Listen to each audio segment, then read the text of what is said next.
of those amazing wingspans today, and that's roughly about 2.5 meters, and she can get up about 10 kilometers up in the sky today, and that's the height of a Boeing 747, and at that height she will be able to see about 70 kilometers away from herself. And these birds will be needing that eyesight because she wouldn't know exactly where her next meal is going to come from. And although she looks very big and intimidating, yeah, Griffon cannot kill for herself at all.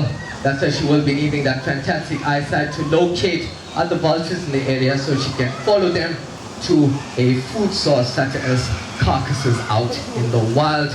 And a bird like this isn't going to have any table manners whatsoever. And what I mean by that is a bird like Griffon can actually happily consume about 3 kgs of meat in under 30 seconds. So she has to be as fast as possible, because as I said, a bird like this wouldn't know exactly where the next meal is going to come from. But I'm just going to give you a bit of a history about them.